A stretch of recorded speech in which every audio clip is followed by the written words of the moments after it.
nominated this like 3 months ago. Go for it. My name is Bert Hamner, and I'm not new to Solar Washington, but I brought some guests who are, because I'm the organizer of the Seattle Renewable Energy Meetup group on meetup.com, and we have 1,200 members at this point. And I told them about about your Solar Washington meeting, and some of them actually showed up. So I'm here to let you know that the Seattle Renewable Energy Meetup Group is a great platform where anybody for free can post announcements about what you're doing. And we haven't seen any traffic from Solar Washington, even though you do a lot of neat stuff. So what I want you to know is that for free, you can go online and let people know about what you're doing and have an immediate audience of over 1,000 people who are signed up. And it's also a great place to put photographs and other kinds of special interest groups. And take a look. It's called Seattle Renewable Energy Meetup. It's a great opportunity for us to build membership together. And we started I took over the group about 1.5 years ago. We had 600 members. Now we have 1,200.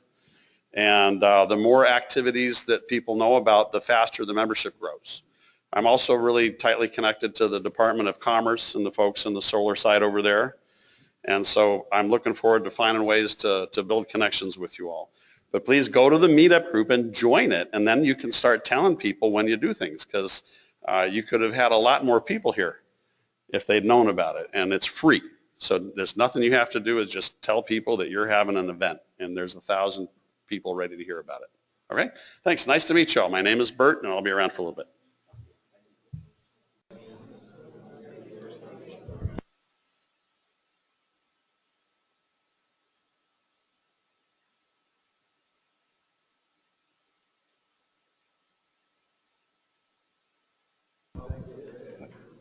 Okay, folks, thank you once again for coming to tonight's May general meeting by Solar Washington.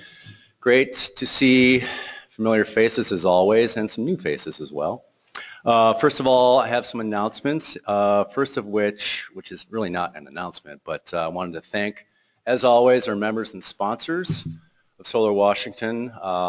Again, your support allows us to do the programs and other things that educate Washingtonians about the uses and benefits of solar. So thank you once again, as always. And if you're not a member, or if your company is not a sponsor, do consider becoming one. You can go to this table right here. There's some more information on that, or simply go to our website. And if you have any questions, I'm Patrick Nugent with Solar Washington. Just ask me. So another cool project that we're working on, we have a board committee that's working on redeveloping our website. So we're very excited about that. We've hired a developer. The whole purpose of doing that, I'm sure you all know, is A, to make it look better, and B, to just provide more information and in a much more user-friendly way. So we hope to launch our new website sometime soon. I'm not going to commit to a date, but hopefully in the next, I don't know, 2 to 3 months or so. So be on the lookout for that. The next general meeting is right here, July 6th. We're still working on fine-tuning the speakers, etc., but we will have conversations on electric vehicles and maybe do a preview about Northwest Solar Fest, which is occurring on July 23. And as you may have seen, there it is. Save the date, 2016 Washington State Solar Summit at Shoreline Community College. We're doing it again, folks. Last year's Solar Summit was very successful, so we're going to continue on to continue the conversation with industry representatives from utilities, manufacturing, installers, so on and so forth, talking about the issues that are obviously relevant to the industry. So mark your calendars for October 14 and 15, and we'll get details on the website, etc., as soon as we can. This is kind of impromptu, but I want to, the Solar Washington board members who are here, could you please stand up? I just wanted to acknowledge our board members for all of their hard work. They put up with me and all of my my emails, etc., but I really appreciate all of their hard work and taking the time out of their busy schedules to to help the organization do what it does. I'll read down the list of board members. They're not all here tonight, but Dave Nickel, Bob Ransom, Kendall Bodden, Dean Van Vliet, Britton Reif, Joan Schrammick, David Watterson, Julie Wilcox, and Eugene Wilkie. So thank you all very much once again. Finally, as usual, for those of you who have not had enough after this general meeting, head on down to the, what's it called? Fitty Market Pub, just about a half mile south of here by the zoo. So for an adult beverage and some munchies. So, okay, so tonight's program. This kind of seems funny because it seems like it happened a million years ago, but what the heck. We're going to have a post-2016 legislative discussion with Jeremy Smithson, Policy Director of Solar Installers of Washington, who's also the founder of Puget Sound Solar, and Bruce Speight, Executive Director of WashPIRG, WashPIRG Foundation, the Washington Public Interest Research Group. So they'll give their perspectives on what happened, the good, the bad, the ugly, and maybe they'll offer some ideas as to what we can expect in 2017. So after that, and that'll go on for the, and we'll do some Q&As for that. And then in the second half of the general meeting, we have a couple of students from UW's Clean Energy Institute. I'm going to do my best to pronounce these names correct. We have Dane deQuilettes, graduate student in chemistry at UW's Clean Energy Institute, and Zhaoxia Qian, who's also at the Clean Energy Institute. They'll do their presentations on next generation materials and systems for solar energy capture. And I want to thank the Clean Energy Institute for helping to facilitate their being here tonight. So anyway, enough of me. Let's get, who wants to go first, Jeremy or Bruce? Jeremy. Jeremy's going to go first. And thank you all for coming tonight. And thank the speakers as well. Appreciate it. Thanks, Patrick. So I'm going to talk about what was, and then Bruce is going to talk about what might be to come. I'm just going to give you a report from the viewpoint of solar installers of Washington. This time around, oh, by the way, that's the Capitol Dome looking up at it. It's kind of a neat view. This time around, we got everybody's attention, which was great. It seemed like everybody in the legislature knew who we were, and there's a reason for that. 15,000 solar constituents versus 147 legislators. So really, there were a lot of motivated constituents this session, mainly due to the funding limit that we're all reaching in various utility districts for the incentive program. So that really motivated a lot of people. And actually going forward, that will still be even more motivation when people start to get their checks in August. So we'll see. But they really heard from a lot of people in a positive way. So it seemed like we were making a lot of progress. Things were moving along, and then this happened. What can you do when there's a legislator who just wants to take your bill hostage and then use it, as ammunition against the governor? There's nothing you can do really except just stand by and watch it happen. And that is exactly what happened. The statistics were good. But here's what was different from the last session. There were really not very many bills. We just had the bill that we got introduced through, eventually it was Jeff Morris was the sponsor, but we initially started a conversation back in the summer to try to put together an outline for a bill, and we needed permission to work with legislative staff, and we got that from Gail Tarleton, who was very supportive of our effort, and so she was initially where we got started with this. There was also a bill introduced in the Senate, Senate Bill 6188 by Senator John McCoy, which was viewed pretty much as a placeholder, so that, you know, if we had something moving in the House, there would also be something in the Senate that could be replaced by another bill. And we had plenty of momentum, a lot of constituent support. There was good bipartisan support for our bill. It passed out of the House 77-20, which was pretty awesome compared to what we were looking at last year. So really excellent support on both sides of the aisle. And there was kind of a reason for that.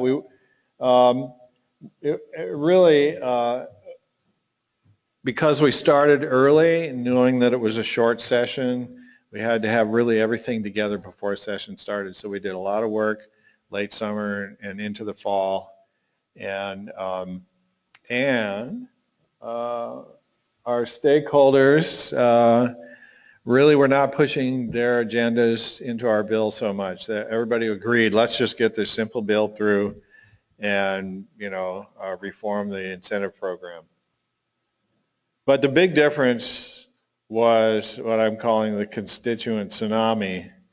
We had so many people that suddenly were activated, and they were very positive about, you know, trying to do something.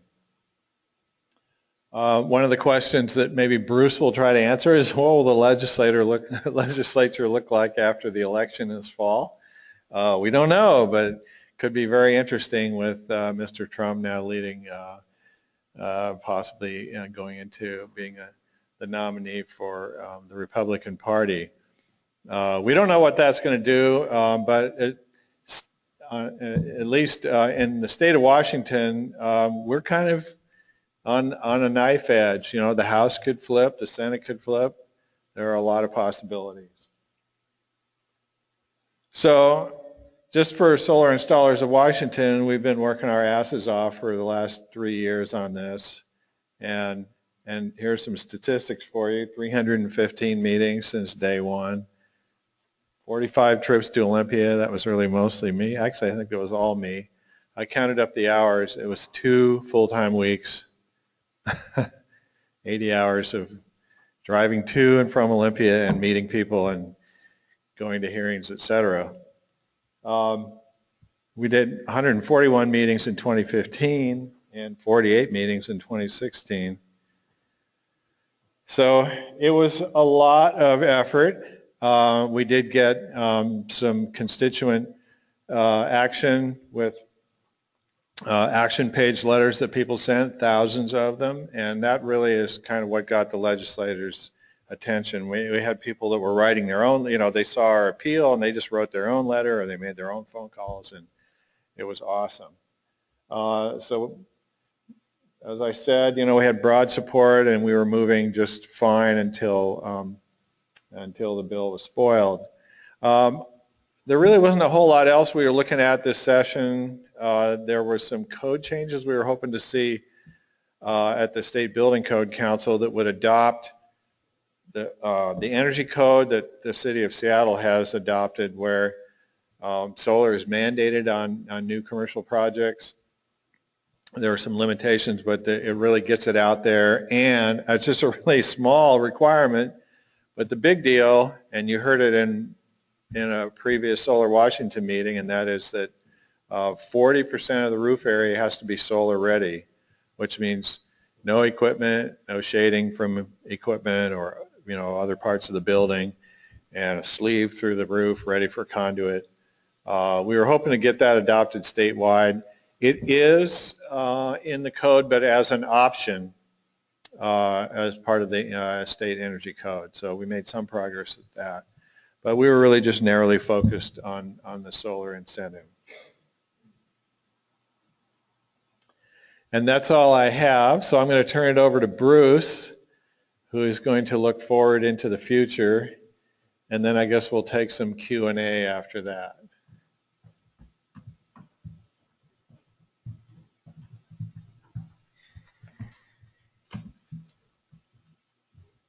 All right. Great. Thanks, Jeremy. So again, I'm Bruce Speight. I'm the Executive Director of WashPIRG and Environment Washington. And yeah, I think this is going to work out great because I am going to look a bit forward, make a few comments about where we're at in Washington, some brief thoughts on what I think we need to do going forward, and then share some initial ideas we have as we think about how can we build towards 2017, because we've got to keep at it. I think, really one of the big takeaways to be from what Jeremy just said and from the whole legislative session is we are making progress. It's not the progress that we want and that we need, but we've got to keep pushing and building on the work that's happening. And I think that's one silver lining in all of this is that there's positive momentum. We didn't get what we wanted, but we are getting closer. So I guess I can control this here. Well, just quickly first, in case you're not familiar with WashPIRG and Environment Washington, WashPIRG is the Washington Public Interest Research Group. As Patrick said before, we're a public interest organization. We stand up to powerful special interests, work on a variety of consumer and public health issues, and in the energy realm, of course, this is a big consumer priority, working to make sure we protect ratepayers and have an eye towards the future. We're not just thinking about protecting utility investments, but that we also are protecting ratepayers and we as consumers in the energy marketplace. And so that's who WashPIRG is, and then Environment Washington. We're a statewide, citizen-based environmental advocacy organization working to protect clean air, clean water, and open spaces across Washington. So for some quick background that I suspect everyone in this crowd is already quite familiar with, we're seeing a rapid increase in solar capacity across the country. And it's really been quite exponential in recent years, and I think it's really quite exciting. The not so good news is that we are seeing much more progress in other states than we're seeing here in Washington, which is why we need to get our act together quickly.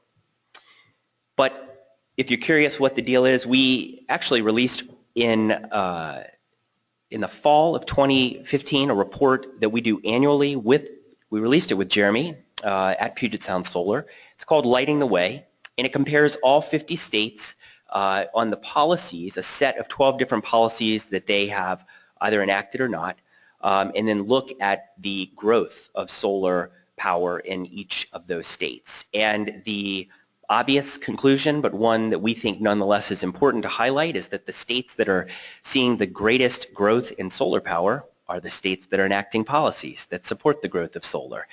So we do this to connect the dots for elected officials and opinion leaders to understand that if we want to really lead on solar power, we need to lead with public policy, which is why working for the incentive bill, among other important policies, is so critical.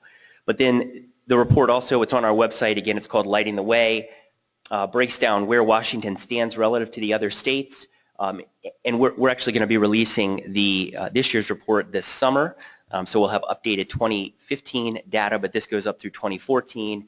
And through then, as you can see, the growth per capita in Washington State was 15th of all 50 states, with a 56% increase, but we were 25th for total solar capacity in Washington. So middle of the pack. We are not a leader. We have a lot of work to do. And again, this was at the end of 2014. We'll have the updated data soon. And then just to put that in a little bit more perspective, the darker states are the ones that have more solar capacity. And I share this just again to emphasize the need for us to really get our act together. We have tremendous solar capacity here in Washington State, as I'm sure you all know, and we really need to be capturing and capitalizing on that immediately, because we are quickly starting to fall behind what other states are doing. So despite the fact that we aren't doing more to really grow solar in Washington, the good news is that there is overwhelming public support, and I think really a disconnect between what our legislature is doing and what we the people want. And this information right here, this poll, is evidence of that. And as you can see, 87% of Democrats and 68% of Republicans, 2/3 of Republicans, agree that we should place more emphasis on solar. So it's not a question of whether the public is behind solar, it's more having the political will to get where we need to go. Which really gets to the core of my analysis of what happened in Olympia this year. Jeremy just outlined exactly what happened in the legislature, but my analysis in a sentence would be that it's not what we're not doing in Olympia, it's what we're not doing outside of the legislature. And I think the language that I really liked what Jeremy just said about, I think you called it a constituent tsunami that grew this year and really put this issue on the map in a way it had not been before. I would argue that that's a start.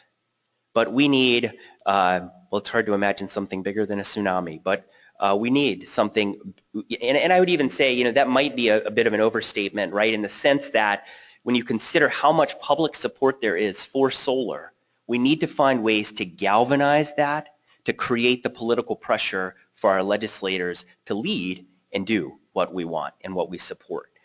So we really do need to build a constituent tsunami, and I think that really the capacity is there. And that's really been a focus of our work at Environment Washington.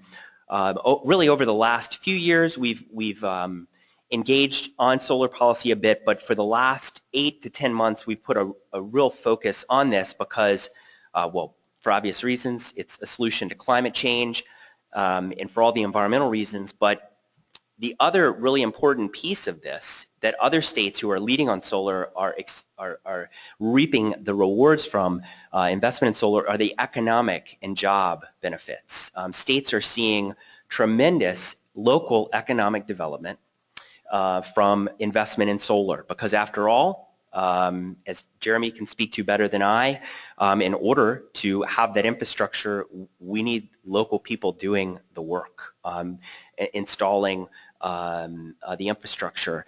And in communities across the state, we've seen that happening, but we again are nowhere near where we need to be. So we need to find ways to actually galvanize the public. So I'm going to throw out just a few initial ideas that we are contemplating at Environment Washington and WashPIRG as we look to 2017. And I think that really to have any chance of making any progress in 2017, we need to be working now to make it happen. Or another way to say that is the success, how successful we are in 2017 will depend on the work that we do here during the rest of 2016.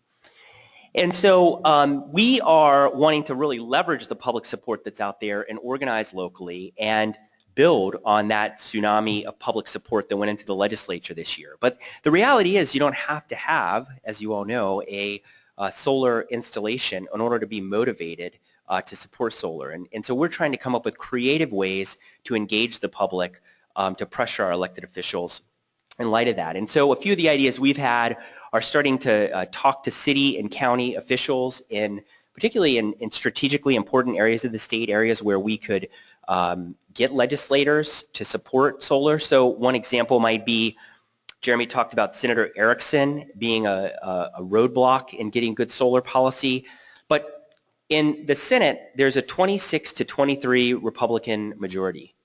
So really all we need are 2 Republicans and all the Democrats, although we probably wouldn't want to rest on our laurels and just assume that's adequate. We probably want a few more, but if we could get into a few Republican districts and really cultivate them as champions, I think we could overcome Senator Erickson.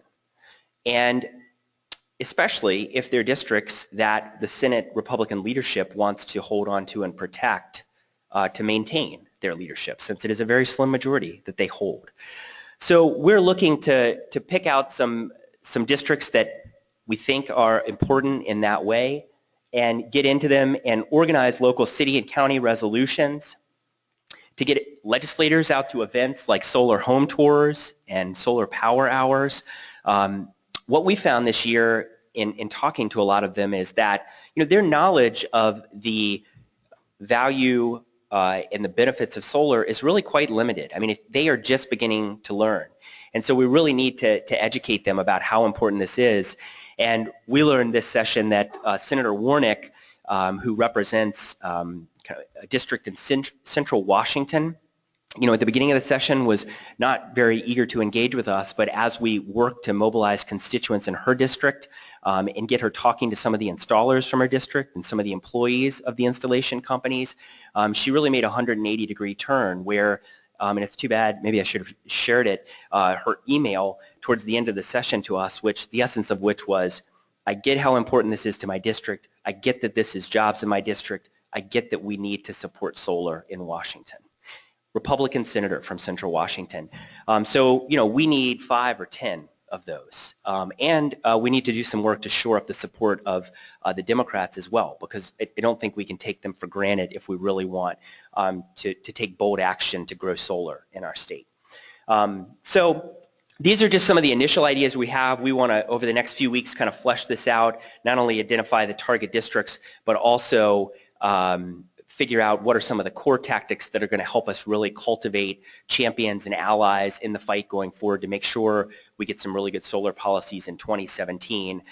So again, just to reinforce, it's not so much what we do. I think if we wait until we get to the legislative session and hope that we can rally enough legislators to support this work, it's a little too late.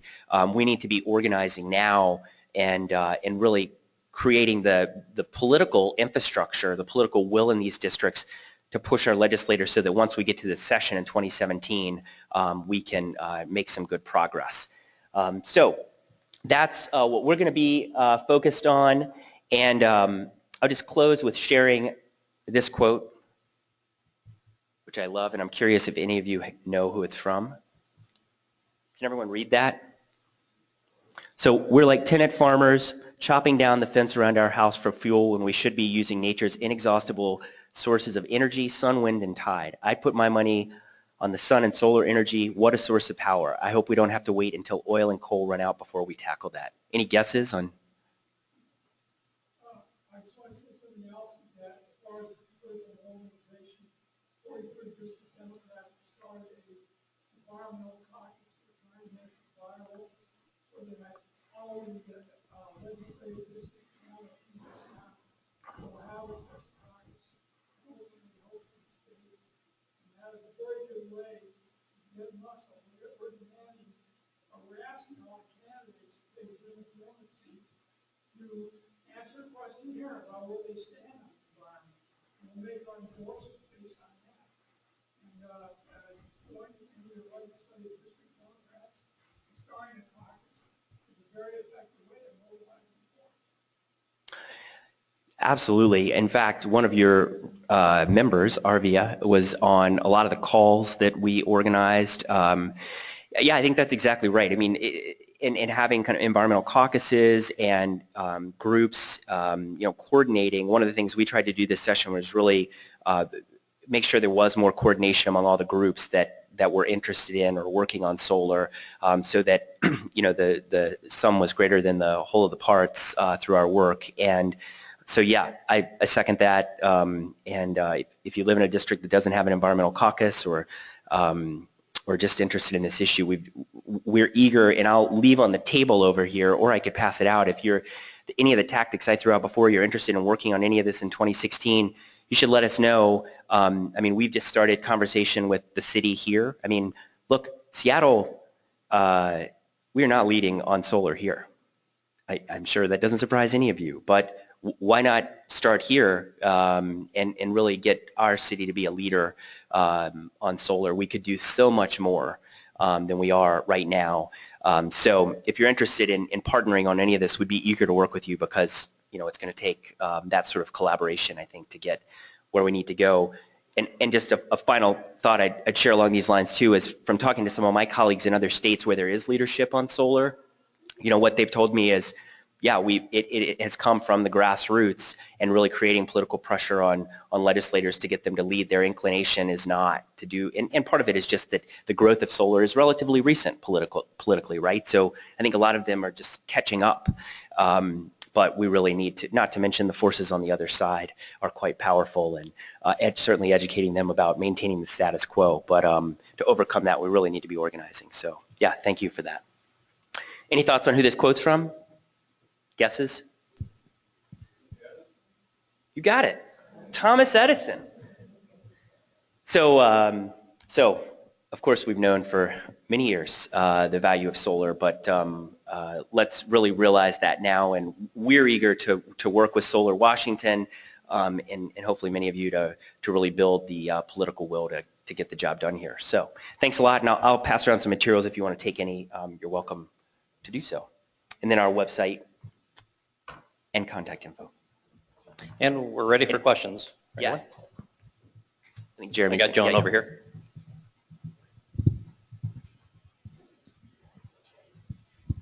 I really like the idea that August or July, people are going to find out what their smaller check is going to be for those who already have solar and are getting their incentive payments. So that's the perfect time to have a good message out to them at that moment. So who's going to be figuring out what that message is going to be? Is that Environment Washington? Is it SIW? Is there going to be some collaboration? Because we got to be ready as soon as people get those checks. There is a collaboration going on. Yep. And Bruce can speak to that because he's been convening these meetings. And I think for for the folks that are receiving the incentive now, that's a good group. But there's a whole other group, which Bruce was alluding to, that don't even know about the incentive program. And we got to motivate those people too. Yeah, and all I'd say is, yes, we have been talking about, messaging and how to make sure we can capitalize on when that letter goes out or when they get their bill, right? That's what you're alluding to, is when they get the bill and it actually the payment has declined, right?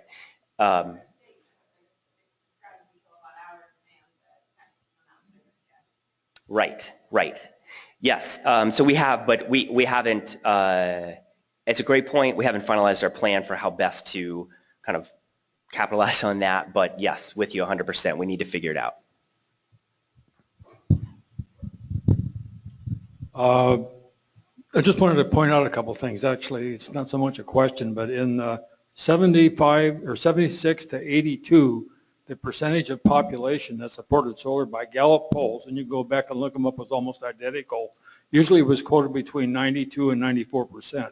So nothing's changed in this whole period. So the political will is really, really the problem, really the issue. The other thing is, I wonder if WashPIRG is giving support to the UW student section, because they're working their fannies off trying to get 10% solar initiative bill to the Senate by 2020, or to the legislature by 2020, and they need some sort of support. I mean, just in terms of a little money for some display or something, but they're really working hard at it, and I want to make sure they get credit for it, and maybe encourage you guys to give them some support if you're so willing to do. Yeah, we're working, I mean, that's our effort. We're, and just to explain so everyone knows, we launched back in, I think it was the late summer of 2015, an effort calling on the state to get 10% of our energy from solar by 2025. And we did that really to, I mean, some people might argue, well, we need to do even more than that, although that'd be pretty good. When you consider that we're roughly at 0.5%, just under 0.5%, right now, it'd be a pretty good jump. And our theory, right, was to focus less on specific policies to get there, but more let's embrace a larger vision and goal for where we want to go, because we can figure out how to get there. And there are a number of policies that would help us get there, but we need to start with just organizing around a goal, right, and where we want to go. And so, yeah, the students, the WashPIRG students at UW have been very active. We have students at Evergreen State who are organizing around this as well. I mean, yeah, this is exactly what we're trying to do, is really kind of elevate the conversation and really try to bring in, I mean, it's great that we have all of the folks who have installations that are engaged for very personal reasons. But we know that there's so many, what we're finding on campuses and even beyond campus is that I mean, we were calling our members to call legislators during this session, and I mean, you don't, to get to your first point, right, you don't really talk to anyone that ever disagrees with, the growth of solar and policies that support the growth of solar. And so, that's why we're trying to come up with strategies and tactics to really leverage that, because them just being supportive isn't going to be enough. We need to actually activate them to get the legislators to take action on this. So, yeah, I would just add, if anything, the messaging should be that it's not education versus solar or some other ridiculous equation, which is the kind of stuff we hear from the legislators, because they're struggling with the budget and trying to figure out how they're going to pay for, the mandates from the McCleary decision and, all the other things that are going on. When we got our incentive program passed in 2005, it passed unanimously. Unanimously. I mean, that was unusual for anything. But that just tells you that, solar really, and it did have, that much support back then. But there was, polling across the country showed that solar had 98% approval ratings. So the legislature at that time was really kind of echoing what constituents were saying. Now it's been confused by, these budgetary concerns. But the incentive that was passed in 2005 was modest. It was 15 cents a kilowatt hour. There was no Washington-made product. And the installed cost was a lot higher. But what we saw in the industry was that just the stamp of approval of the legislature was enough to motivate a lot of people. So, if anything, the messaging should be that we need all of this. We need renewable energy efficiency. We need education. We need job creation. We need all of it, and none of them are mutually exclusive. So I hope that makes sense. So I have a question about the incentive program. So I actually got the email today saying that our incentive is down by 30% next year from Puget Sound Energy.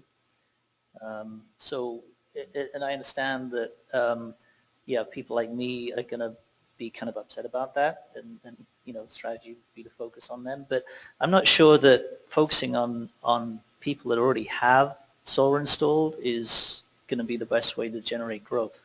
I may regret saying that, but what incentive does the legislature have to help out people like me that are already sold on it? Could you repeat the last part of that question? Well, so I understand it sounded like the strategy was to go after people and get the support of people that are naturally upset because now it's going to take a lot longer to pay off. But we're already sold. I mean, we've already got the stuff on our roofs, so we're not going to take them off. So how is that going to generate growth? Shouldn't we be focusing more on the people that don't have it yet? Well, that would be, that's a marketing question. But in terms of motivating the legislature, they just need to hear from constituents. And when they do, that's what motivates them. So the point about, the folks that are up in arms about the reduced incentives, they're just kind of a natural, loud voice that the legislators hear. But we do need to add to that, I agree with you that, we really want to reach out to the folks that still want to get solar. I mean, we got some big challenges. In Seattle, half the town rents. So we really need some, strong community solar programs and so forth. And we don't have anything like that. We don't have strong incentives for commercial solar. So all those big rooftops in the Kent Valley and so forth are just bare. They could all be producing energy. And, these are areas that we need to focus on. Hi, my name is Allison, and I already know some of you, but for what it's worth, I wanted to offer some of the lessons that we learned in California, because I used to serve on the board of the California solar energy industry, and I worked with a solar manufacturing company down in California. And one of our challenges was the threat to net metering recently in California. And until that point, the industry didn't really mobilize its base. It was a similar situation to the reduction in incentives here, in that the state was proposing kind of pulling out the rug from existing customers and changing the net metering contract and reducing the time from, I think it was 25 years or 20 years down to 10. So that was the first time that the grassroots was mobilized to try and counter that, and that was done successfully. I would say in terms of messaging, one of the key messages in California was the job creation benefits, and I think that really resonates with legislators. And every year we had a lobby day when people from around the state would come, and we worked with our lobbyists to get in front of our representatives just to reiterate that jobs message. I don't know if Solar Installers of Washington does something similar, but I think that Lobby Day is a very important annual event. And also in terms of messaging, I know that Washington's situation is different in terms of having excess supply, whereas California doesn't really have that luxury. So I believe that resiliency is an important part of the message here in Washington, since our hydrologic cycles are changing, and we're starting to see more and more the value of a distributed generation source. So I would think in the messaging that that would be an important nugget. In terms of the messaging for folks come July or August, I don't know exactly what that would be, but our executive director of CalCia was the former executive director of Environment California, and so I bet she would have some great ideas on how to handle the messaging in a situation like that. What was the percentage of the Democrats that supported it, and how did that differ from the Republicans? You had a figure up there, but I didn't catch it all. I don't have the breakdown. I haven't looked at it, but Well, you said 68% of the Republicans, and I don't remember, something like 80% of the Democrats? Yep, 86% or 87%. 87%. Yep, or this wasn't, this is just polling the public. This isn't the legislature, to be clear. Okay. that's national. Yeah, it is a national figure, yes. Yeah. And what did you figure was a difference? Why was it only 68% amongst Republicans? Did you find anything in particular? Was it just lack of knowledge of jobs or what? You know, I'm sorry, I don't have a good answer to that. I'm not sure. Yeah, I'm not sure. I'd have to get back to you on that. I don't. Yeah, I don't know what I don't know if their polling had good analysis of why people, who weren't supportive were. I'm sorry, I don't know that off the top of my head. Mm-hmm. Okay. But I mean, and it would be interesting to know, right? But at the end of the day, 2/3 are supportive, right? And we want to focus on just mobilizing those who are with us, right? Politically, that's what we need to do. And with these numbers, the people are with us. That's not the problem.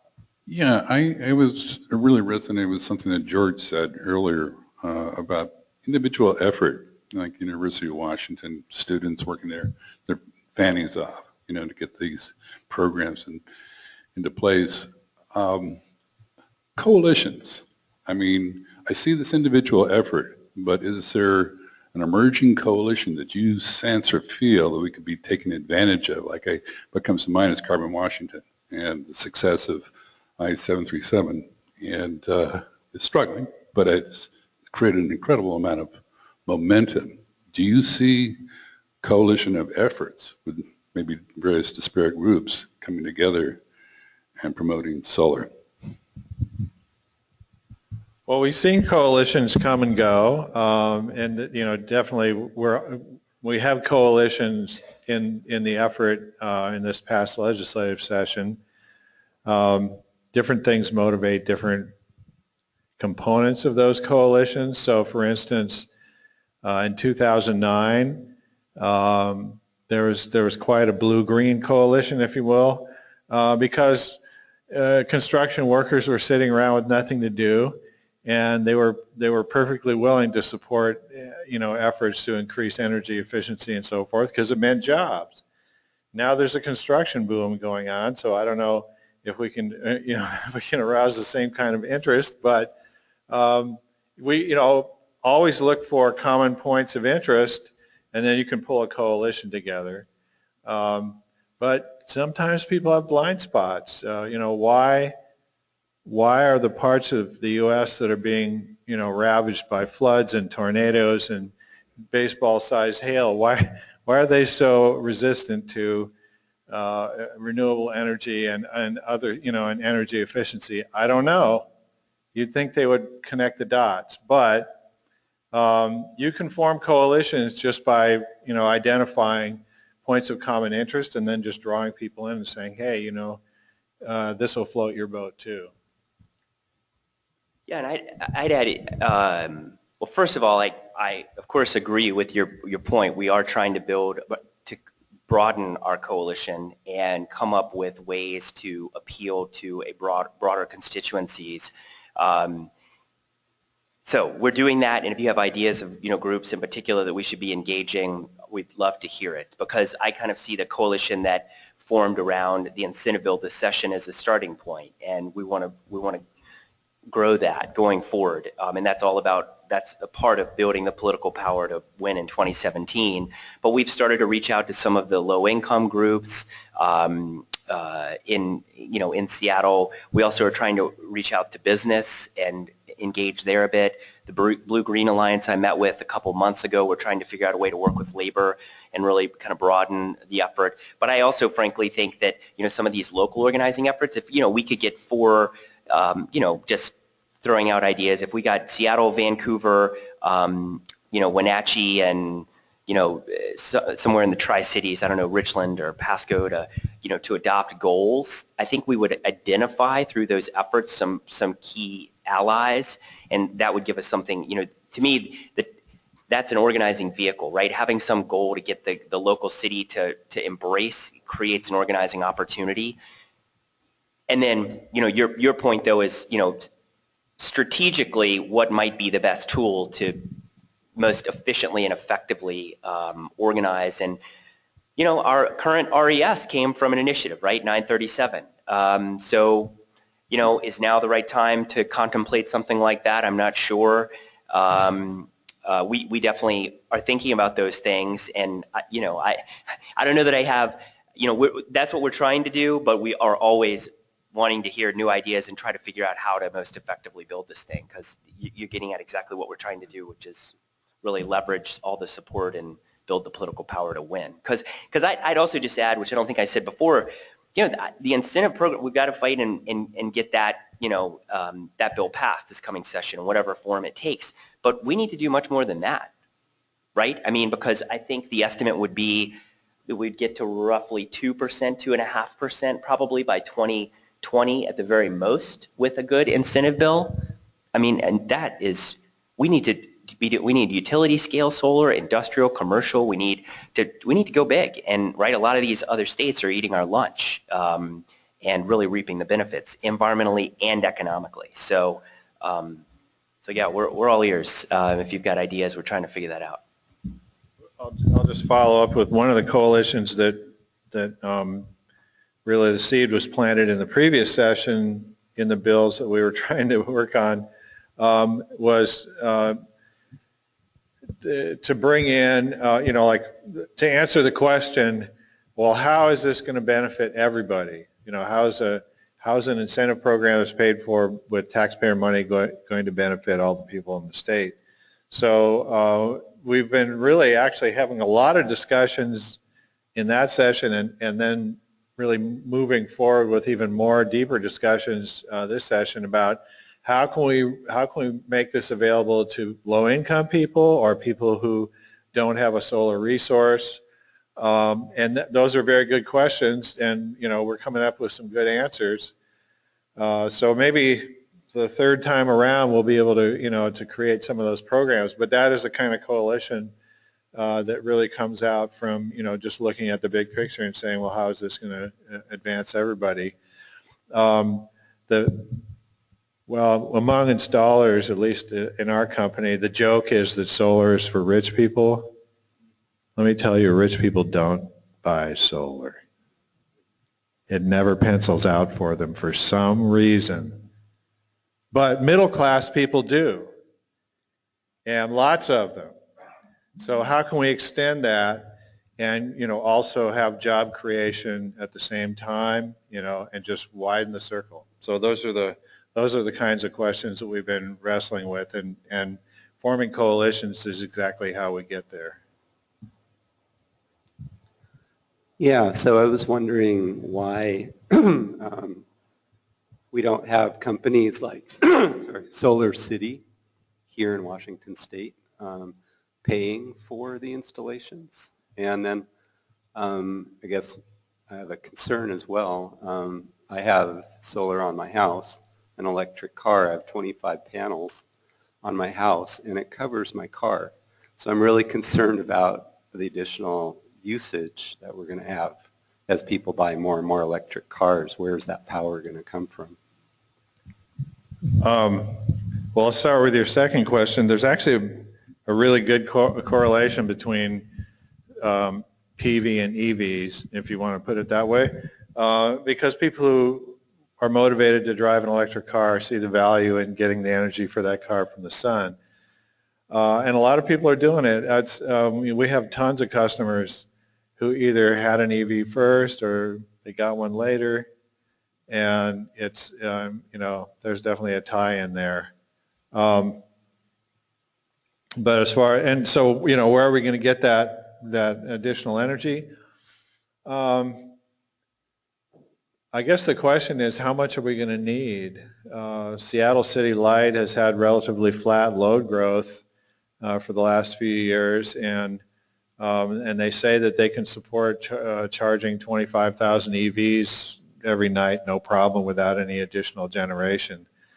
So I think EVs are a great way to keep the utilities in business, because the more solar you put out there, the less kilowatt hours they have to sell, for homes and buildings. So why not sell them for cars? And we're beginning to see some response on that side. For years, I've been telling utilities, hey, you guys could be, Saudi Arabia if you just promote this more. And so we're beginning to see that happen. All right, we're running out of time for questions. We've got one more. Oh, Solar City. Okay, so that's a big one. Here's, in a nutshell, I'll boil it down. Solar City's deal is that they amortize the cost out for a long time, 20 years. And that's with the help of incentive programs and tax credits. Here in the state of Washington, our incentive program would not allow the incentive to accrue to a leased project. It had to be owned by the customer who had it on their property. So that's why Solar City is not here, because it just their math does not work out. And actually, the whole leasing model is beginning to wane because there's good financing available. And Solar City ran up against that, and they said, well, we'll create our own financing. Guess what? They're going to amortize it for 30 years. I mean, that's the only way they can make it work. It's not a good deal for the customer. It's like renting furniture. So we would like to see other ways to amortize that cost out, like property assessed, clean energy, other things where you can put it on your tax bill and stretch that out and just make it affordable on a month-to-month basis, but not to, to hand over, a big lease payment every month to a company that, may or may not be supported by the incentives. Solar City has been fighting all over this country to keep net metering up, because that's, if net metering gets undermined, that is death to those guys. Anyway, I won't go on. My name is Rodney Cook. I saw a graph from Hawaii, they call it the duck curve, that shows overproduction midday and then a steep demand for electricity that utilities can't keep up with. This strikes me as a very convincing argument against solar as a works well with others source of electricity. So my question is, what is solar going to do to create a compelling story? Clearly, when the sun goes down, you're not going to be generating solar electricity. So are there plans for partnering with other utilities so that they can kick in when the sun goes down? Is there a plan for allowing utilities to regulate the generation of solar power midday so that you don't have, as in the case of Hawaii, more solar power being generated than the lines can tolerate? I think the gentleman across the aisle from you, Mark Sarasella, could say some things about that. I've got in my hand right here the duck curve, today's duck curve from the California Independent System Operator. And it is real. It's not real in Washington yet because we just don't have enough to do that. But in California, it's a reality. In Hawaii, it's a reality. In Germany, it's a reality. And we're seeing products being developed for those markets that are very hip, that read loads throughout the day and then store solar power from the peak middle of the day and then distribute it at either end of the day so that you have a more even distribution.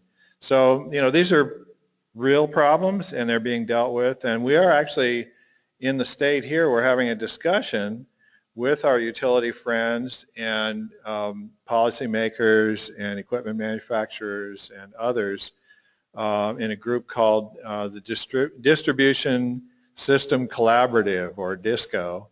And these are the questions that we are trying to, to address. Mark had his hand up.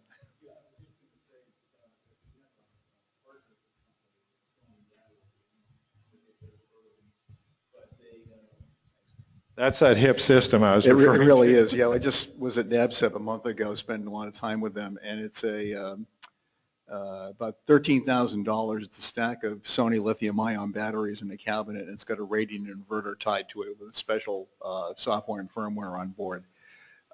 And it's they sell them in Southern California. They're signing up dealers, and it's an example of an appliance that is designed to address the peaking duck curve in California and also maximize the SGIP program, the self-generated incentive for storage. So yeah, you're going to see a lot more products like that in California and Hawaii, and we're building some of the engines that go on board them now. Right, and smart inverters that can be attenuated when necessary and so forth. There are lots of grid benefits that come from solar.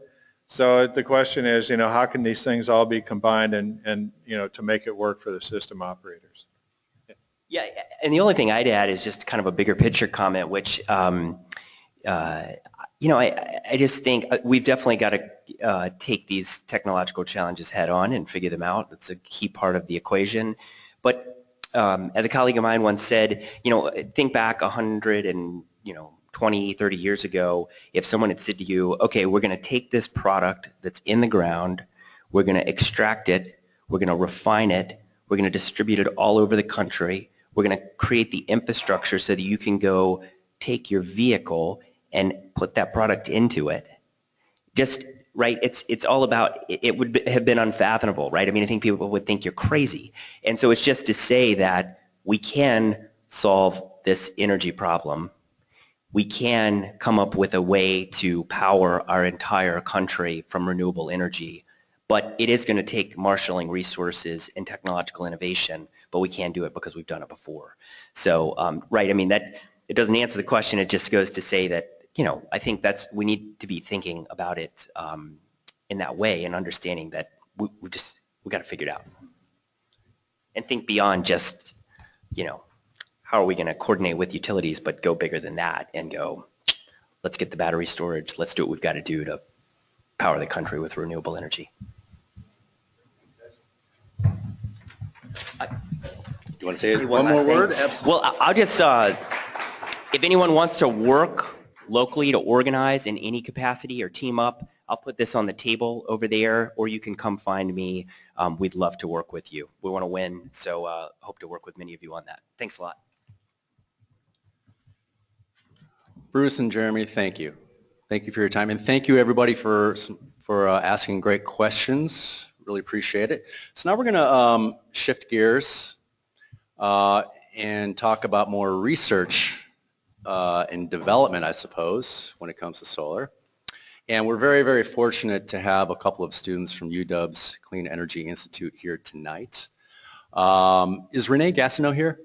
Hey, thank you, Renee, for helping to organize this. So as I said, so the topic that I have listed on the website is called Presentations on Next Generation Materials and Systems for Solar Energy Capture. So we have a couple of students here, Dane, deQuilettes, I got that right, and then Zhaoxia Qian, who will present. Now, both of you will have to figure out who's going to go first. So draw straws, or who wants to go first? Okay, go for it. The podium is yours. And as usual, you can speak, and then we'll do some Q&As later, and Zhaoxia can go later. I was wondering if I pointed you every time. I was like, this is going to be fun. And, oh, nice. Yeah, so thank you very much for allowing me to join you guys today. I'm, again, a grad student from University of Washington, fourth year grad student in the chemistry department, and I do research in solar energy, and in particular in trying to develop new light harvesting materials that are going to be more efficient and also cheaper than today's silicon, which is mostly what we're talking about today, and trying to implement that into Washington State. So I think we all know that energy impacts our lives in many, many ways. I don't want to preach to the choir too much there, but more importantly, I kind of want to give a glimpse into the technological innovations that we're trying to overcome, or I guess like the challenges we're trying to overcome to lead to breakthrough technological innovations at University of Washington. And so, yeah, I mean, energy, can I raise this? Yeah, maybe, instead of, here we go. Sorry, one sec.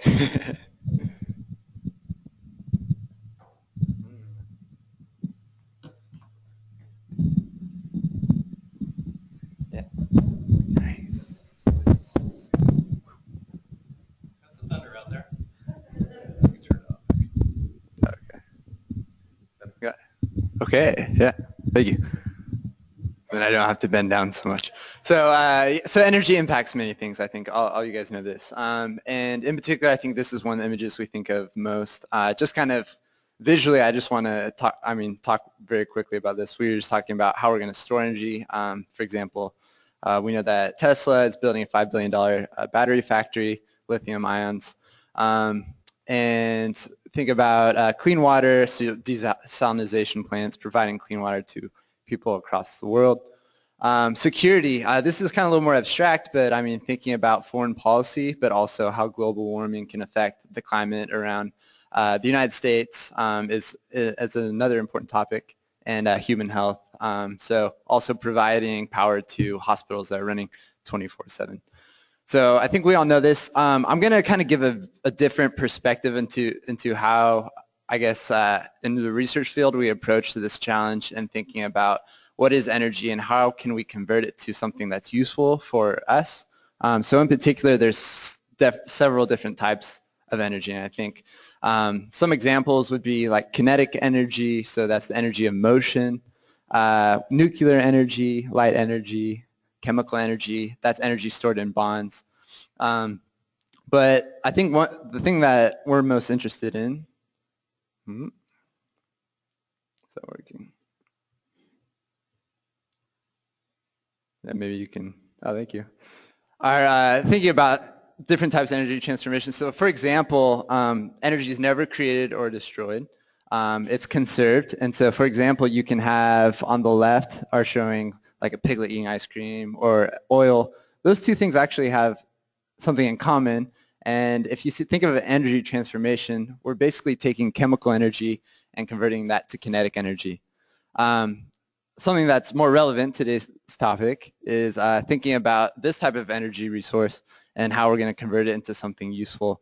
So radiant energy, we basically have a nuclear fusion reactor in space.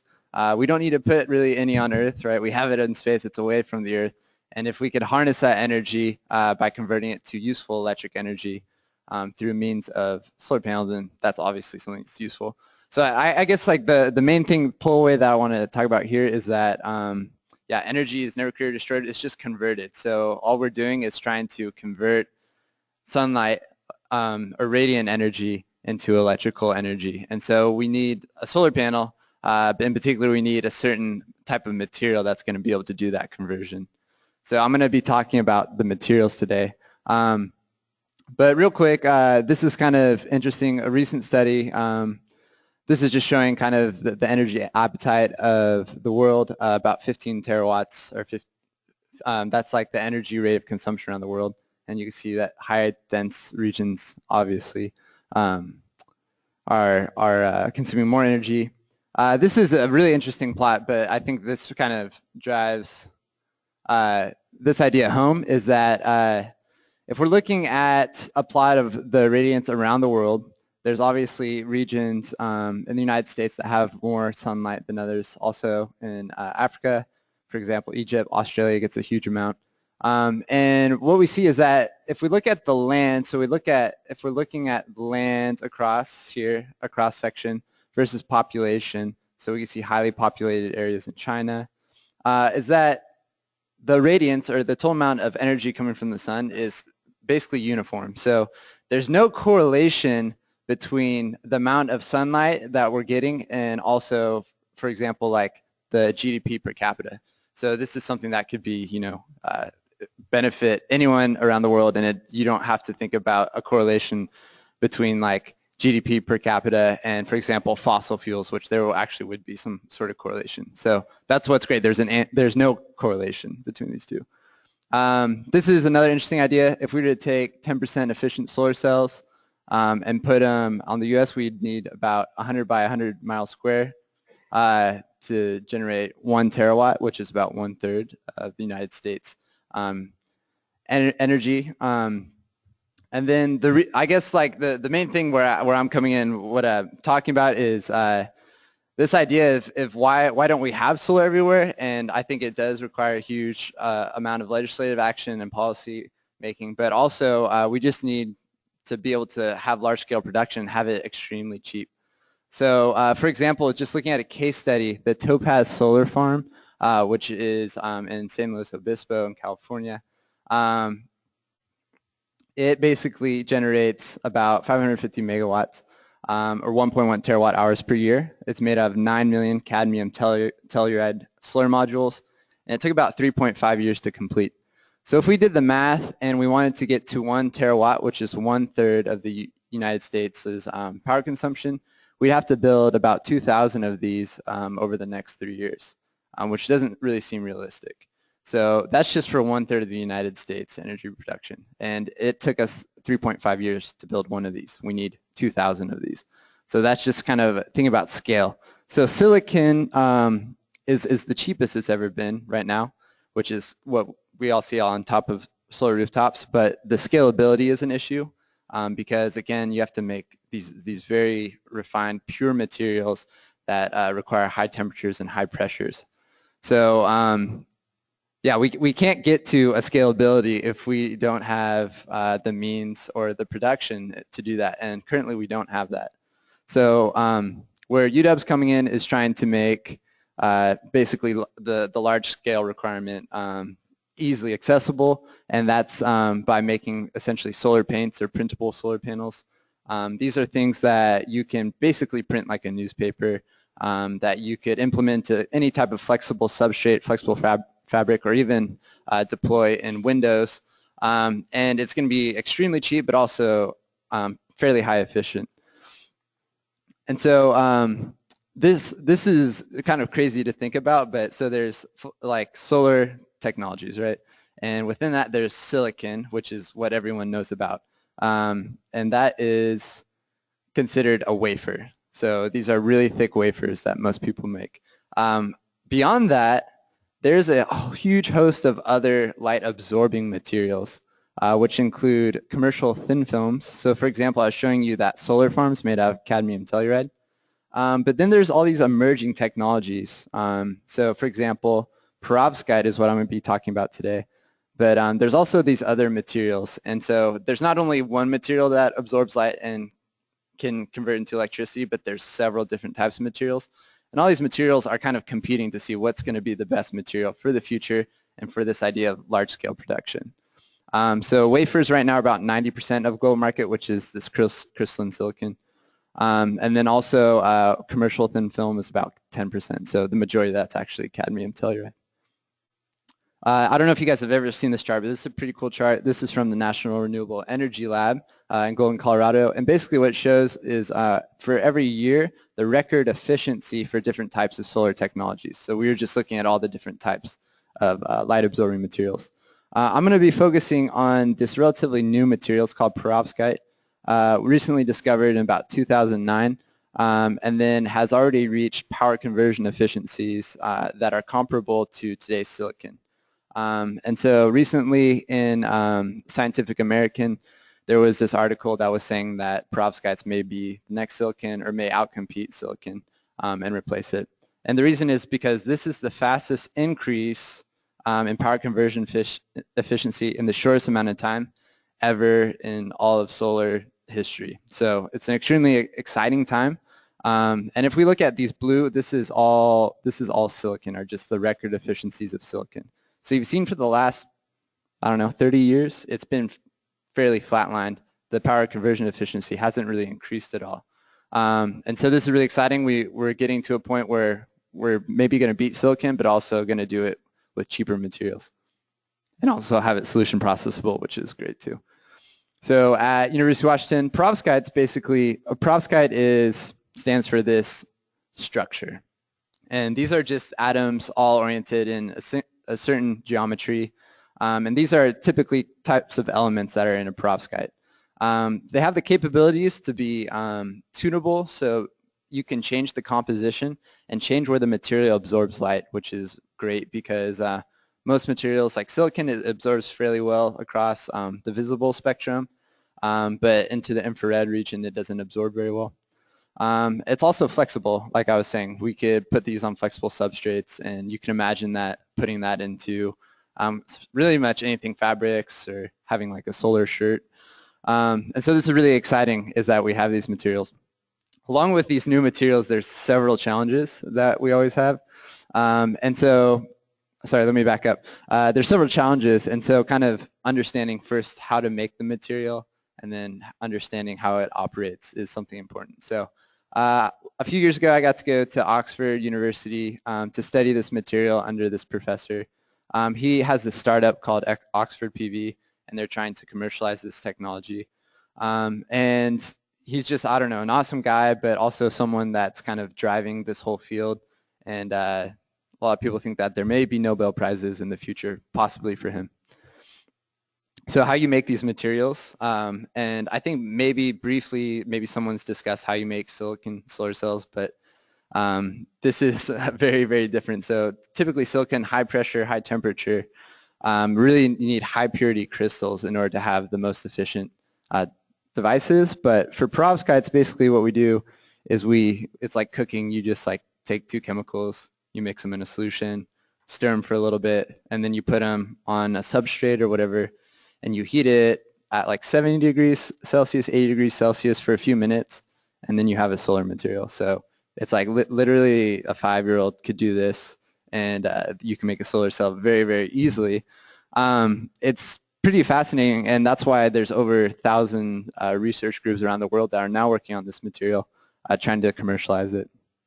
But this is interesting. So when you make the material, this is what it looks like. It's polycrystalline. This means that it's made up of several different crystals that all kind of butt up against each other.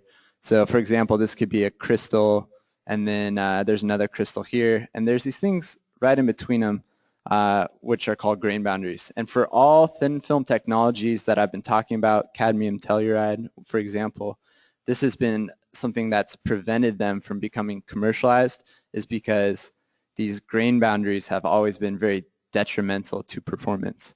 So I'm going to talk about how we're trying to understand more of this structure in order to improve the material, in order to get it to the highest efficiency. So a lot of interesting things about solar cells. So for example, solar cells basically are light emitting diodes run in reverse. So if you can imagine, I actually brought my flashlight. So this flashlight here, this is a LED. I'm going to blind all you guys. But this LED, it's getting energy from the battery, and then that energy is getting lost and emitted as light. Basically, a solar cell, it takes in the light and then it converts it to energy. So they're actually interrelated. If you have something that's a good light emitter, then it's also going to typically be a good solar cell. And so we can play this trick where we can look at basically power conversion efficiency and the light emitting potential of each of these different types of materials. The higher up it is on this axis, the better light emitter is, the more it works like an LED, so the higher conversion efficiency it has. So we're going to look at this material and see how well it works as basically a light emitting diode, to see how much light it gives off. So again, it's polycrystalline. It has these grain boundaries. And in particular, when I talk about polycrystallinity, basically means that if you can imagine, this would be like a perfect structure. In a non-perfect structure, you're missing atoms. So at grain boundaries, a lot of time we're missing atoms, which is not good. So we throw this into a microscope. So here we go. There I am at the microscope. And what we see is basically this material. There's different regions. So this is basically how much light emission is coming from different regions. So for example, this region, there's lots of light emission. And then a region over here, there's less light emission. Basically, what this means is that the solar cell is not working uniformly across the whole area. There's certain regions that work really, really well, that emit a lot of light.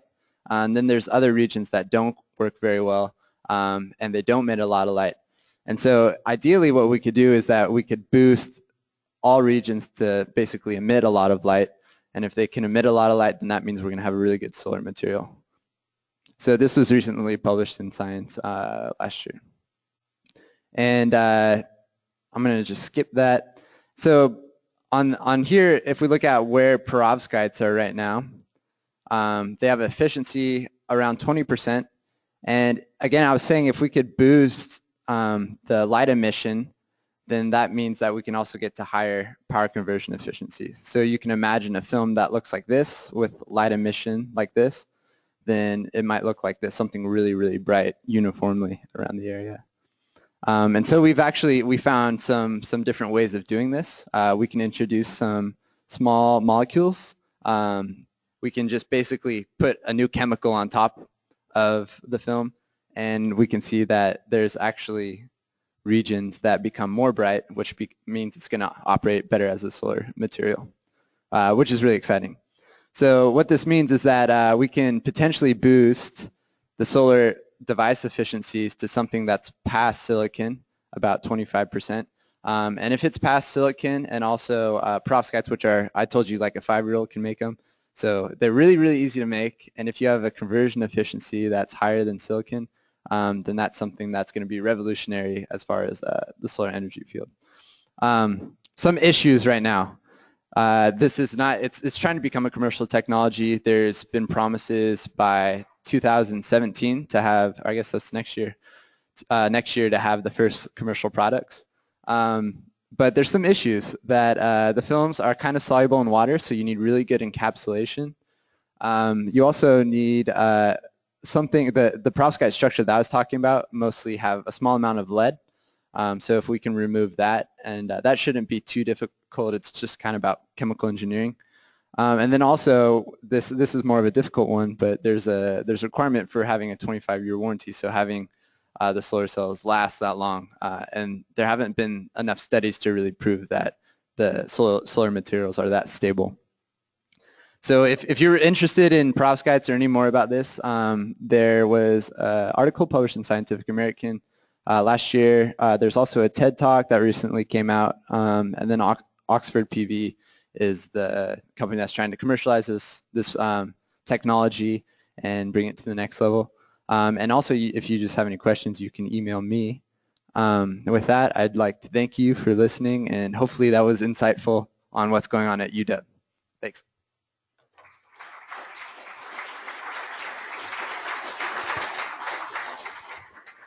Questions now?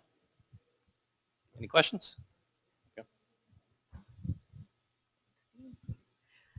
Hi, thanks so much for your talk. I know there's some concern surrounding cadmium and toxicity. Mm-hmm. Can you tell us more about perovskite and if there's any concerns there biologically? Yeah, so most of the perovskites have lead in them. So there's, and actually I was bringing this up. So QD Vision is a startup, or actually they're a pretty big company that is using cadmium as light-emitting diodes in solar, or not in solar technologies, but also in TVs. So Sony, for example, just recently put cadmium selenide into like TVs. And so this was like, people was like, oh, this is a big issue. But the way that you can get around this is basically doing really great encapsulation. So if you like go through a lot of studies where you could hammer it basically and you have no leakage of cadmium, then that's typically okay. But ideally, if we're making a new material, we want it to already be optimized and not even have that issue.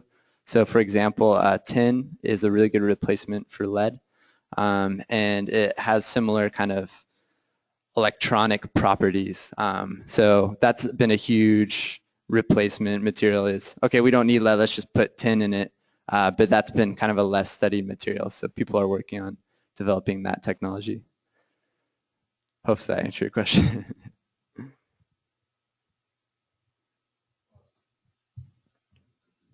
Yeah, just kind of follow up on that, is there a way to break this apart and recycle it in some ways, or is it kind of like carbon fiber where you're kind of out of luck? Like does that make sense? Yeah, I mean, I think a lot for battery technologies, that's what they've been doing.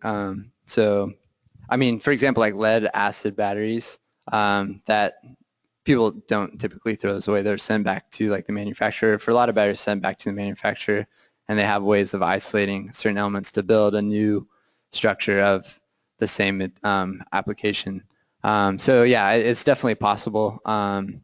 The really cool thing about thin film technologies is that there's such a small amount of the material. So basically, I was telling you we put it on substrates, and the thickness of the material is about a few hundred nanometers, which is about a billionth of a meter. And so if you were to calculate basically the mass of lead that you have, it's extremely small, like micrograms, even smaller than that. So very, very small amount of toxic material, but it's still a concern, definitely. So like how many panels could you make out of a fishing weight? Out of fishing weight? Megawatt? Well, that, I don't know, I'd have to do the calculation, but.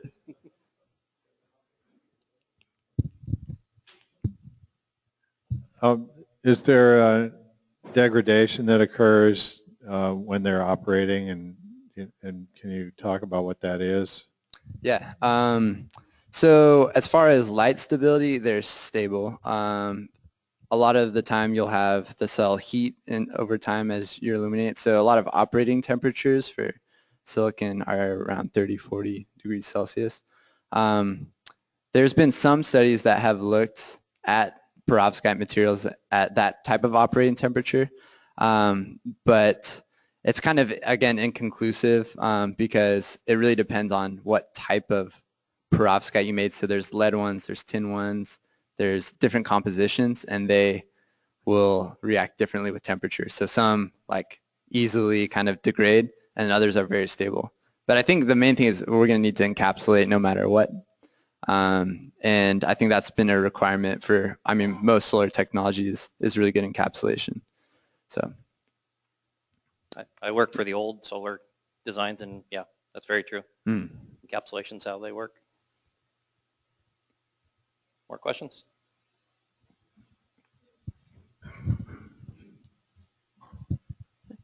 So where does perovskite, this name, come from? Oh, okay, yeah. So I can give you the whole history. I think it was in 1876 in Russia. A mineralogist named Vladimir Perovskite or something. I don't actually know how to say his last name, but he discovered it's a different structure. It's called calcium titanate, and it has that same lattice structure. And so it's a name for the general class of materials that have that exact same structure, but it's named after the mineralogist that discovered calcium titanate. There's a great Wikipedia page on it. I'm basically just spewing what I read on there. Do you have working prototypes at the University of Washington that are available to the public to see? We do a decent amount of outreach. We haven't made too many of these materials for outreach programs just because of the lead lead to the best or the highest performing materials. But we do fabricate solar cells all the time in our lab, but they're typically on a smaller scale.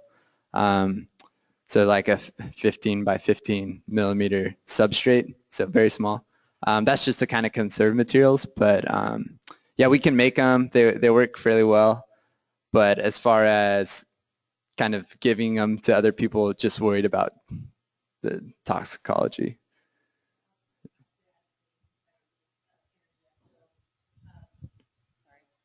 I'm Renee Gastineau with the Clean Energy Institute, and one of the investments that the state of Washington has made at UW is to do a scale-up facility, which is going to open in January. So we'll be able to take a lot of these inks and the materials that Dane is talking about using, at a very small level, and actually print them out on a roll-to-roll printer so that we can test them at larger scales and see how those materials perform. So those facilities will be open in January of 2017, and that's really going to ramp up the ability of UW's ability anyway to test these materials. I think we're running out of time, but I'll get too quick back here. Yeah, so how long until this can be commercialized? And do you have any partners for that yet? Yeah, so Oxford PV, I think they're ahead of the game because they're some of the first people to actually research the material, and we're probably a year or two ahead of people as far as trying to scale up the production. I mean, they say next year on their website is when they're going to have the first product. I'm not entirely sure. But yeah, me and about 8 other guys are looking at maybe doing a startup here in the United States. So if you're interested, you can come talk to me after. And our last question.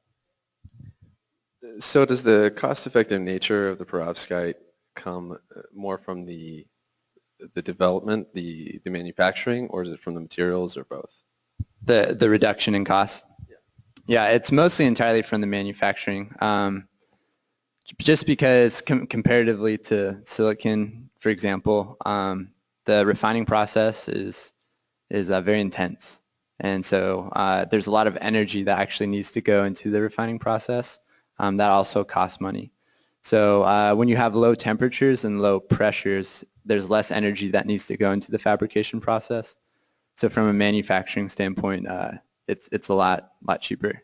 And especially if you have a system where you can print it like a newspaper, that also reduces the manufacturing cost. No, so I guess when you get kind of in the earth abundant realm, so silicon's very earth abundant, lead's earth abundant. Some of the organic materials that are also in the perovskites are all earth abundant. There's not much of a difference. But when you're talking about cadmium, tellurium, which is like a cadmium telluride solar cell, those are rare earth metals. So that's when it actually has a major factor. Yeah. Very impressive. We're going to hand off to. Thank you. Thank you, Dane. Appreciate it. So next up, we'll finish off the evening with Zhaoxia Qian, a Washington Research Foundation Innovation Postdoctoral Fellow in Clean Energy. Thank you for your patience. Looking forward to your presentation. I think I probably have to show you.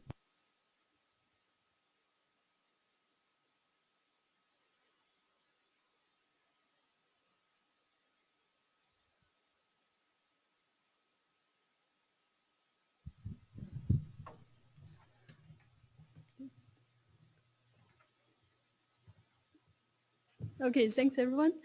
So my name is Zhaoxia Qian. I'm a postdoc researcher in the clean energy sphere. So I did my PhD in University of Pennsylvania, focusing on designing nanomaterials of special.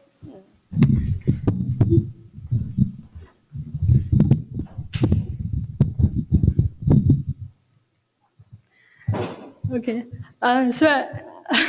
so my PhD work is focused on designing nanomaterials with enhanced optical properties. When I get here to University of Washington, and I started working on using nanomaterials for solar energy storage and the conversion into chemical energy. So I get very excited about this project, and I want to share some of my thoughts about it with you. As you're very familiar, when Mark Anthony gets stranded in Mars, what he misses most is the energy on Earth, the food, the electricity, and everything. So our planet is very good at taking solar energy and store it and convert it into other forms, which is very good for us to use. Given that solar energy is one of the biggest external energy source for our planet, currently the major three sources, the major three forms of solar energy we are taking advantage on Earth is first electricity, which we are building a lot of solar cells. I was then talking about to convert solar energy into electricity, and the current efficiency, maximum efficiency can up to 22% so far. The second form is the thermal energy. We can, as you can see on a lot of roofs and households, we can use solar energy for heating water, for drying machines, for cooking, or for distillation. And the efficiency is over 30%, which is pretty decent. So the last form is using convert solar energy into chemical energy. So basically fuels or like food or carbohydrate. So this is what I'm going to focus most about. So the method to realize solar energy conversion into chemical energy are mostly based on artificial photosynthesis and solar water splitting. Photosynthesis we have a long history of doing photosynthesis on Earth, and for a very long time, this is probably the only way for us to get energy outside of the planet. So the way solar photosynthesis is doing is that the plants can absorb solar energy or photons from light, and then taking advantage of the water in the environment and carbon dioxide from the atmosphere, and then convert them into oxygen and fuels such as carbohydrate. However, with the increasing demand of energy for our increasing population, this process now is too slow for us. And we know that it takes a couple of days or a couple of months to grow an apple out of photosynthesis, and it takes months or years to grow a tree out of photosynthesis, and it takes billions of years to grow coal or fossil fuels out of photosynthesis. So this process is too slow, and nowadays we are consuming energy in a much higher speed than our planet can convert solar energy into chemical energy. So as scientists, we are trying to figure out a way to design more efficient nanomaterials to convert solar energy into chemical energy much faster and much more efficiently. So the approach nowadays most scientists are using is artificial photosynthesis. So it's basically learn from the photosynthesis by the plants. So the general pathway is very similar to the photosynthesis the plants are doing. So the first step is to input sunlight, water, and carbohydrate into the system. and then do artificial photosynthesis. So the key point of artificial photosynthesis is water splitting. Try to split the water molecules into oxygen and hydrogen gas. So hydrogen gas, we can use it directly to drive our cars. We can combine hydrogen gas with carbon dioxide and make some convert it into other kinds of chemical bonds such as fuels or carbohydrates. So the most technical challenge is how to split water into oxygen molecules and hydrogen molecules. So this is what scientists are most interested in doing nowadays. So water splitting. So first of all, as we probably know, already learned from high school chemistry, if we mix hydrogen gas with oxygen gas, and there's certain concentration, they're going to explode and form water. So water splitting is the opposite process of our high school chemistry. And since our high school chemistry is automatic, this process doesn't happen automatically. It requires a lot of energy to drive the reaction from water to hydrogen and oxygen. So the photoelectrochemical method to realize this is to build a photoelectrolysis cell. So basically, we have a is that laser? Okay. So basically, we build two electrodes. One is a photocathode, and the other one is a photoanode. And so these two electrodes are made out of materials which can, this side can absorb the solar light, and can oxidize water so that oxygen gas can be released on this side. While on the other side, and since water is oxidized, we have actual electrons which can flow across the line to this electrode. Okay, sorry, the opposite. So since water is oxidized, we have actually holes flowing from the left to the right, or electrons from flowing from the right to the left. So if electrons flows from the right to the left, okay, sorry, I think I'm mistaken. It should be the opposite. Electrons flowing from the left to the right, so that the hydrogen ion in the solution can be reduced to form hydrogen gas. So the key technological advantage is to design materials which can efficiently absorb the sunlight in a wide range and efficiently extract electrons from the water molecules and transfer the electrons to the other end so that hydrogen gas can be reduced. So there are two major types of materials which can help us to realize this. The first type is semiconductors. So semiconductors, as they already talked about it, which is very commonly used in solar cell. So the way a semiconductor used for solar water splitting is when the at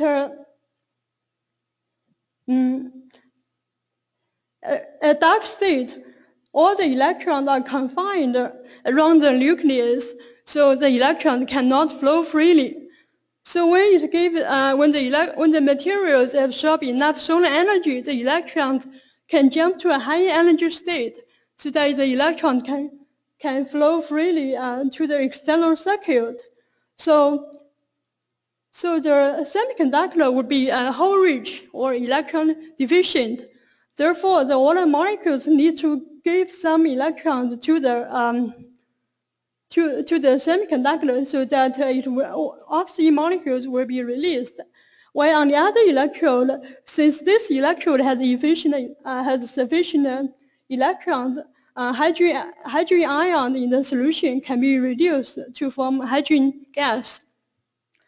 So the energy requirement for the semiconductor is that the band gap, which means the energy gap from the electron field region to the free electron region, the band gap needs to be higher than the energy required for the for the water molecules to be split into oxygen and hydrogen. So if we look at the band gap of the most common semiconductors, we can clearly tell that we have a relatively large library of materials which can satisfy this requirement. For example, silicon or indium phosphide or other candidates. So so these are the materials mostly commonly used nowadays for doing solar water splitting. So these are the crystal structure and corresponding as well as the real samples of these semiconductors widely used in, nowadays for solar water splitting.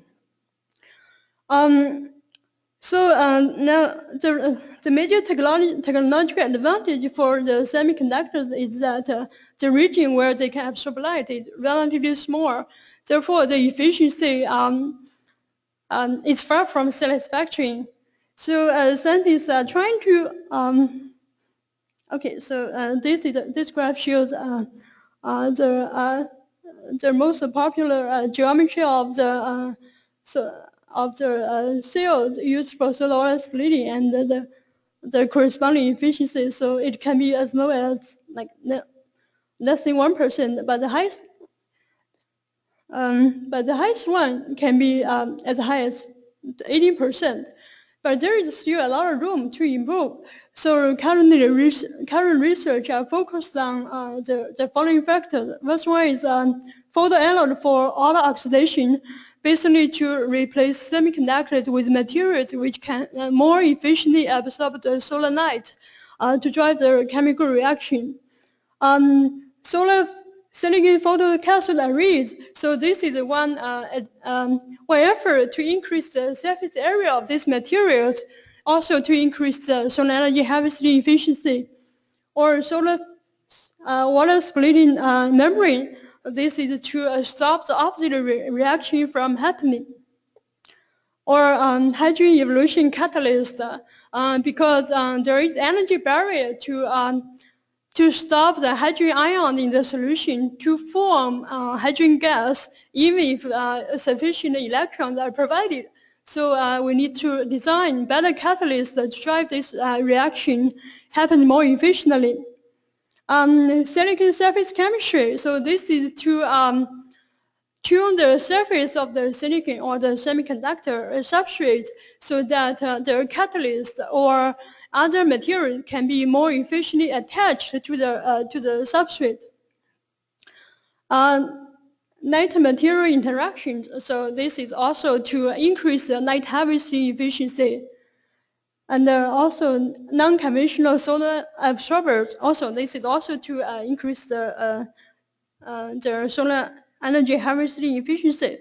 So here I'm going to give a couple examples of this technological advancement. So for example, scientists have successfully designed a flexible photocathode arrays on silicon on polymer substrate. So this is a microscopic structure of this these silicon pillars, which is less than 10 nanometer in width and probably around less than 1 micrometer in width and probably 30 to 40 micrometer in height. And the second example is a nanostructured tungsten oxide. So the scientists realized that this kind of holy structure can very efficiently increase the surface area of the electrodes, therefore can increase the light harvesting efficiency. Another example is the using copper oxide to as the electrode to harvest the solar energy. So copper oxide is much more expensive than and also abundant, and also the light wavelength it can absorb is highly tunable compared to semiconductors. The other effort is to replace the platinum catalyst, which is used to help hydrogen ions being reduced to hydrogen gas with cheaper catalyst.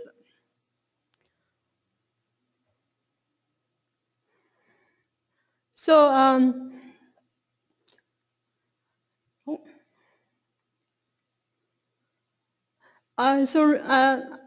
in 2013, this group in UC Berkeley have successfully designed one unified structure. The bottom half as one electrode and the top half as the other electrode. So by sharing them with ethylene light or with solar light, both the hydrogen gas and oxygen gas can be produced in the same structure. So this method have simplified the fabrication of solar water splitting. And the other effort by the same group published last year is that they can combine solar water splitting with they can combine efficiently combine the solar water splitting with their fuel formation by one structure. So the first step is to produce hydrogen and oxygen, and by including a bacterial, they can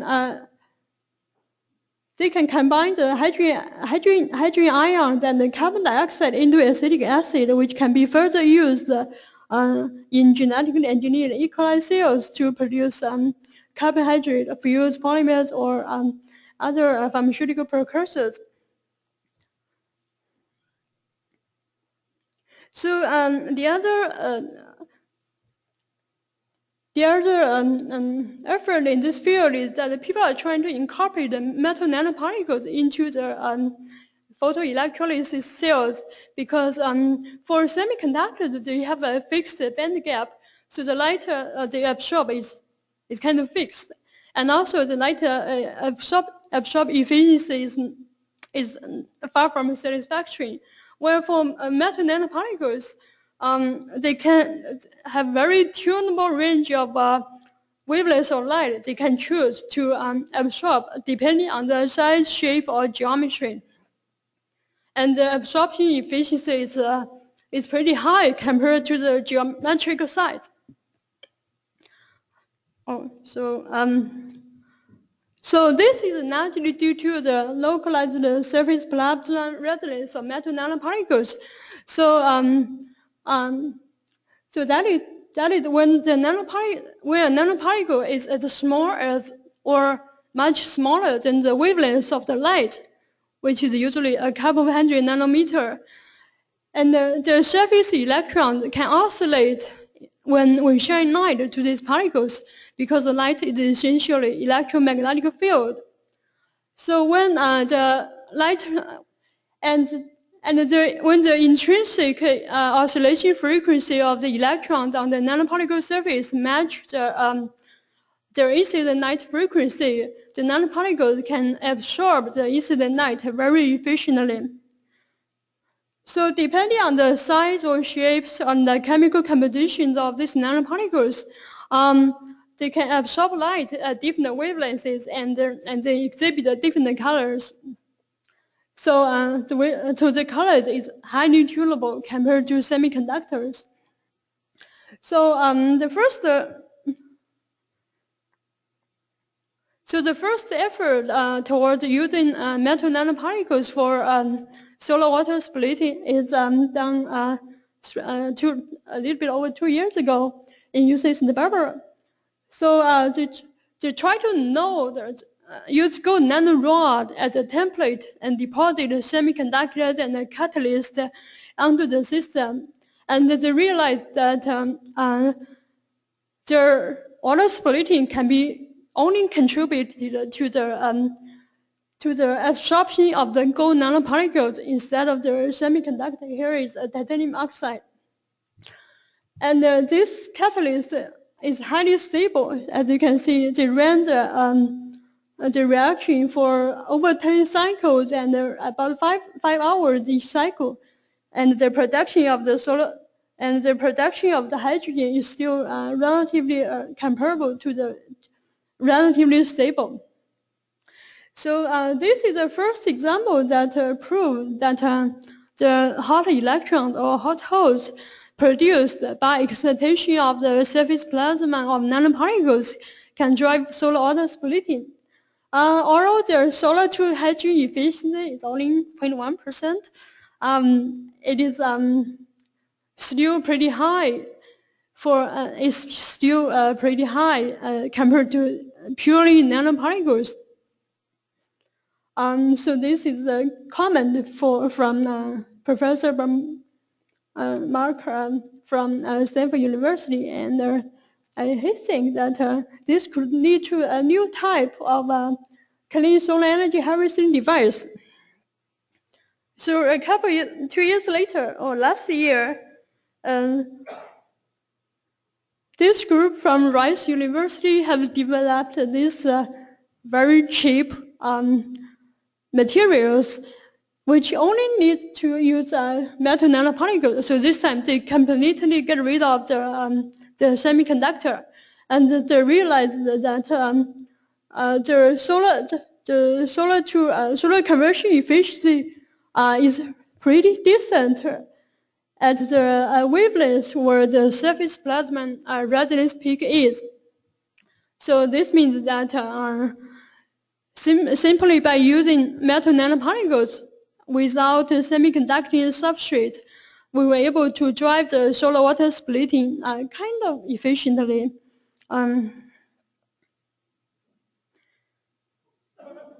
Yeah, okay, so there's still a lot of challenges in this field. The most important challenge is that how to make the materials work more efficiently. So this is where nanotechnology can play a big role in. So for example, we can carefully design novel materials with high photoabsorption efficiency or high hot carrier generation efficiency and no hot carrier cooling rate, etc. The second challenge is to improve the long-term stability of these nanomaterials. Okay, and also we also need to decrease the cost to make it commercially available. So there are a lot of institutes internationally are working on this with a great effort. So for example, so here I list a couple of examples from the European countries and the US and Asia, which are focusing on the artificial photosynthesis and water splitting research. So these two examples are in US. So JCEP, Joint Center for Artificial Photosynthesis, is the US largest research program located in Caltech and for solar fuel generation science and technology. And Solar Fuel Institute, so this is led by Northwestern University, and they also it is also joined by a lot of other universities to focus on artificial photosynthesis. Last, I want to conclude my talk by Harry Atwater, who is the director of the JCEP, comments on the artificial photosynthesis. So we are powerfully inspired that we have a photovoltaic industry that is worldwide, multi-scaled with integrated manufacturing. We are laying the foundation that could produce an artificial photosynthesis industry in the future, so hopefully in the near future. And so hopefully next time someone gets stranded on Mars, they don't need to worry about energy because they have all the stuff they need to produce the food, the fuels, and everything, and all the energy they need. Okay, thank you. Yeah.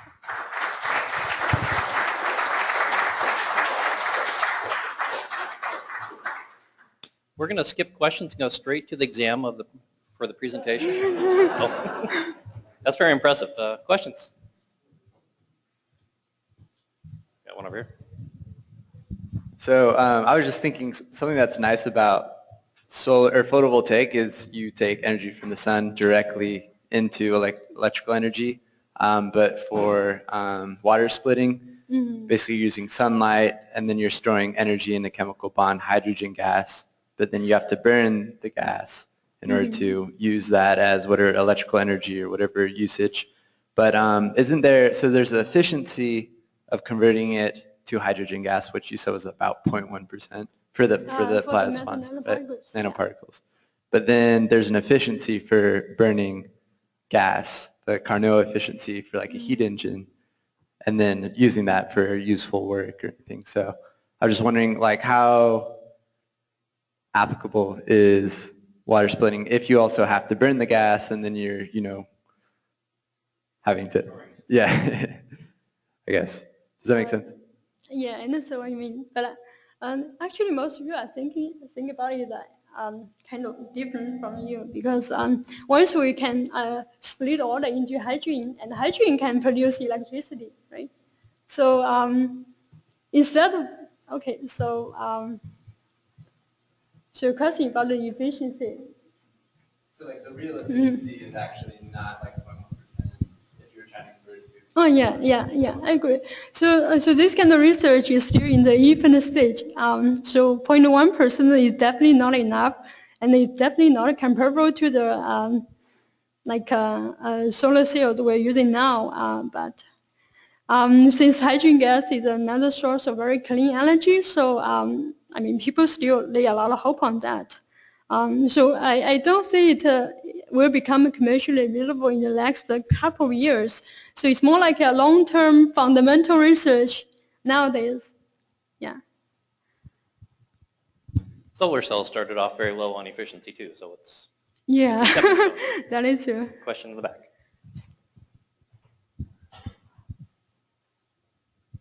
I just had a health-related question with the nanoparticles. As a design parameter, are you considering the toxicological impacts and especially the passage of nanoparticles through the blood-brain barrier? There are a lot of research on so the nanoparticles I show here are mostly gold nanoparticles because they are very chemically stable. So there are a lot of medical research on the toxicity of gold nanoparticles. So as long as they are not huge, I mean in the nanometer scale, they are safe. Yeah, and the scientists haven't discovered any like side effects to health or so far on gold nanoparticles. So in general, we think gold nanoparticles are pretty safe inside our body. So we understand the electricity thing is not quite the right angle here. However, there's many places where where electricity is just not enough. The most obvious example is air travel. Could we use something like this to eventually manufacture jet fuels?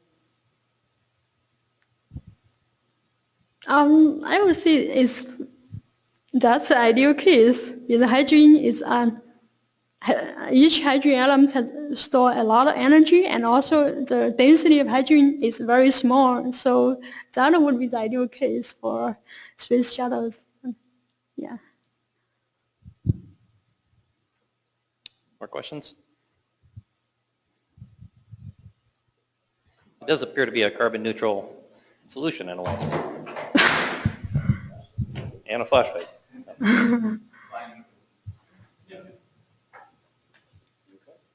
More questions?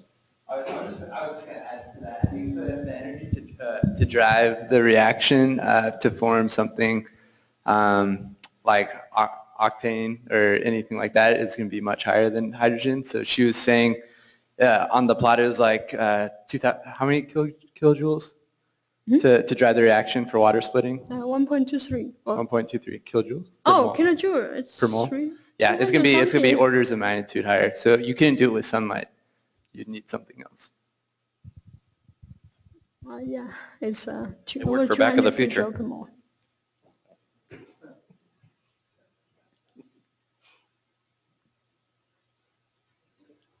All right. Thank you. Thank you. Thank you very much. Thank you.